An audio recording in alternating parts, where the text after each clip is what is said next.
Hello students! Today's lesson is going to be using primary sources to study the effects of the Industrial Revolution. So I have two different primary sources for us today. The first one I'm going to model through with you guys, and we're going to do that together, and the second one is going to be your assignment to complete independently. Just like we've looked at our primary sources in the past, you guys are going to be filling out primary source templates for this. Those have been posted on Google Classroom for you to fill in. Like I said, I'm going to model through this first document with you, and then you guys will be looking at the second one and answering those questions independently. So, as always with our primary sources, my dear students, we want to begin, my historians, by looking for our background or our sourcing information. So on your template, you're going to be filling in that author, document title, position, and date of document first. And so we want to look for that italicized information at the top of the source for that. This petition by the workers in Leeds. Leeds was a major center of wool manufacture in Yorkshire, England, appeared in a local newspaper in 1786. So this gives us that background information. This type of document is a petition. A petition, if you remember, is something that somebody fills out when they want something. So that also gives us a hint as to what these workers are talking about here. They want something. So for that first part, we're going to fill in that the document is a petition, that the author are the workers in Leeds, they are wool manufacturers, and this is in 1786. Our relevant background information that we also get from that is because of the year. We know that this is during the Industrial Revolution. Because it's in England, that gives us some of the context that we know that this was the first country to industrialize. Because they are wool manufacturers, we know that that is a textile, and we know that the textile industry was the first to use machines. And like I said before, because this is a petition, we know that that means that the workers want something, right? That they're asking for something or requesting something. So let's start to dig into this primary source to be able to answer our questions of who the audience is, what the thesis is, what supports that thesis, and then how it connects to our unit of study. I've gone through and, of course, numbered all of our paragraphs here as we read through these, so I'll read through this and then we'll go back and forth with answering our questions. This says, to the merchants, clothiers, and all such who wish well to the staple manufacturing of this nation. All right, so that gives us our audience right there. They're talking to the merchants and clothiers of this nation. That is Yorkshire, England. So we're going to go back here and we're going to answer that first question. The audience for this primary source is the merchants and clothiers of England. So now let's figure out what the author's thesis is. I've highlighted this already in this first paragraph. The humble address and petitions of thousands who labor in cloth manufacturing. This again that's the what it is. The scribbling machines, the machines that weave cloth, have thrown thousands of your petitioners out of employment, whereby they are brought into great suffering and are not able to procure or gain a maintenance or salary for their families, and it's deprived them of the opportunity of bringing up their children to labor. We have therefore to request that self-interest may be laid aside, that you may pay attention to the following facts, which the nature of the case requires. This gives us our thesis. They are saying here, we're going to put this in our own words,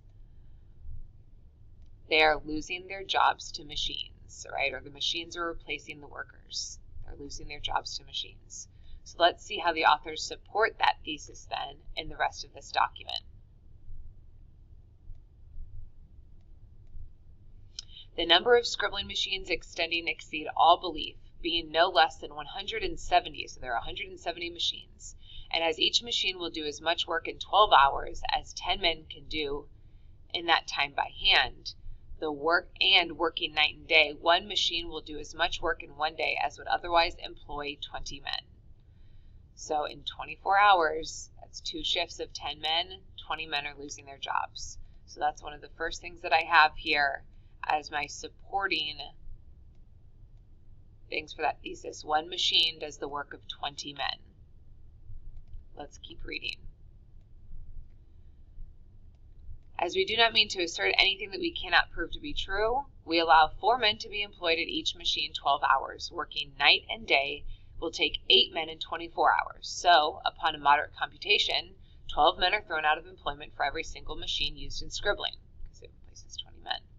And so it may be supposed that the number of machines in all other quarters together nearly equal those in the southwest, A full 4,000 men are left to shift or search for a living how they can, and must of course fall to the parish or church charity if not timely relieved. Allowing one boy to be bound apprentice for each family out of work, 8,000 hands are deprived of the opportunity of getting a livelihood. So here they're spelling out how many people are unemployed because of these machines. So again, 12 people lose their job per machine, and they multiply that by how many machines are being used in this area, and then how that's going to impact the next generation as well. So they get that math down to the idea that if the fathers cannot teach their sons their skills, 8,000 people are then left unemployed in this parish or in this region in England looking for work. Men of common sense must know that so many machines in use take the work from the men employed in scribbling, and who did that business before machines were invented?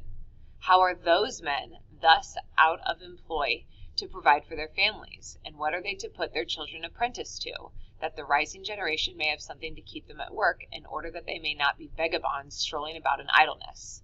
Some say, begin and learn some other business. So basically what they're asking here in this source is, okay, what are we supposed to do? We were employed before these machines were invented. It's not like we were just lazy and didn't work. We did work, but what are we supposed to do now? Some say, learn another business. Suppose we do. Who will maintain our families? Who will take care of our families whilst we undertake the arduous or difficult task? And when we have learned it, how do we know we shall be any better for our own pains? For by the time we have served our second apprenticeship, another machine may arise, which may take that business also, so that our families, being ill-fed whilst we're learning how to provide them with bread, will be wholly so during the period of our third apprenticeship. So here they're saying, okay, say that we do take on this task of learning a new skill and learning a new job. What if another machine takes that job away too? And that cycle just perpetuates itself.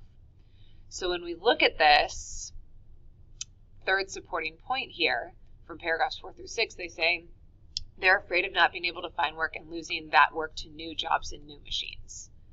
So how does this connect to our unit that we're studying? This primary source gives us the perspective of the working class who were replaced by the inventions of the Industrial Revolution.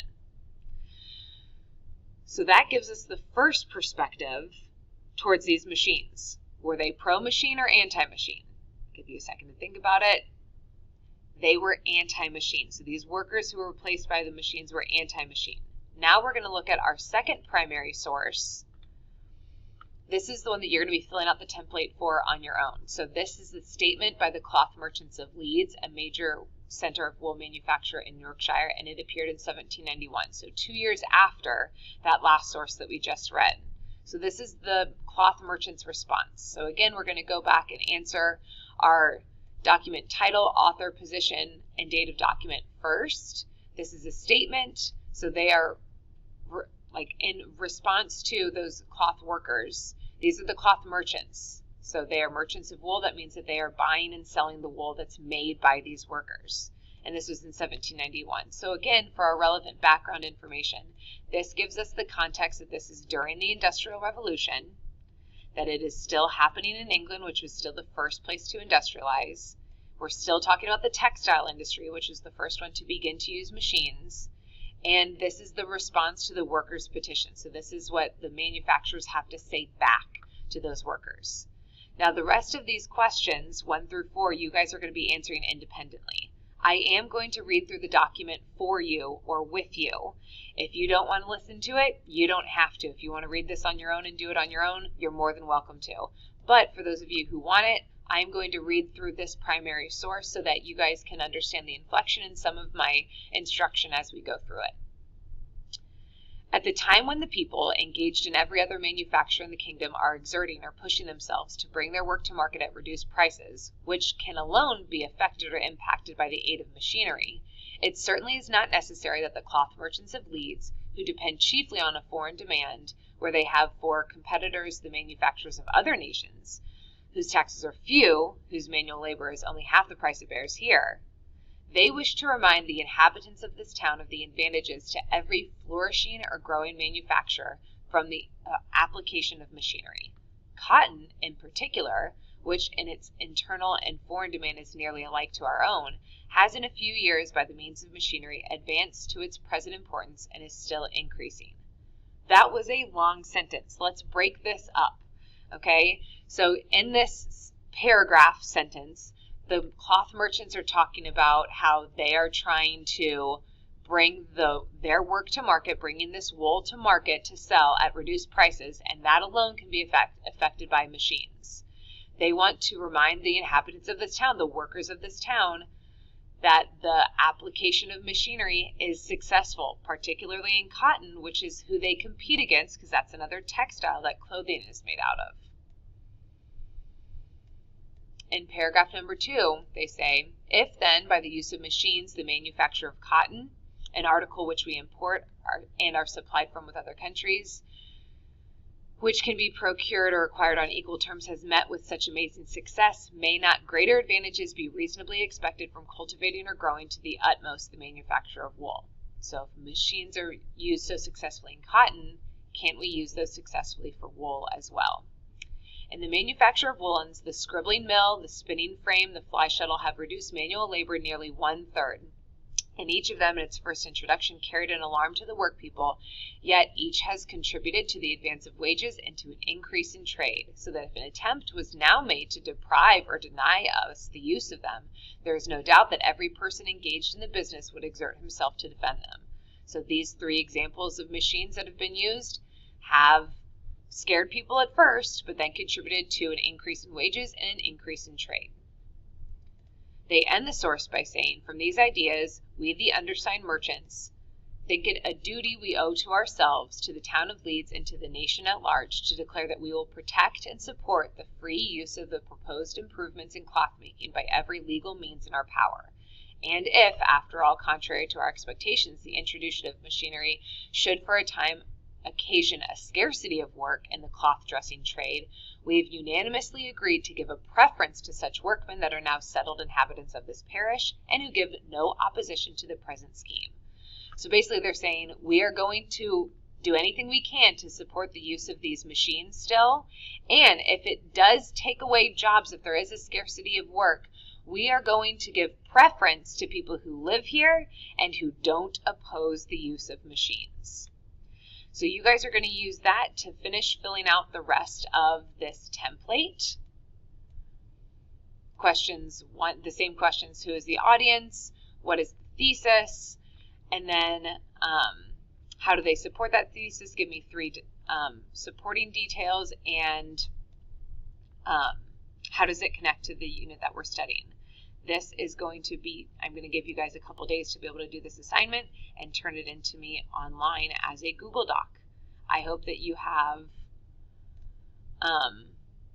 if you have any questions, please let me know, and I think that's it. Good luck with your work. I can't wait to see what you guys turn in. Have a great day. Bye.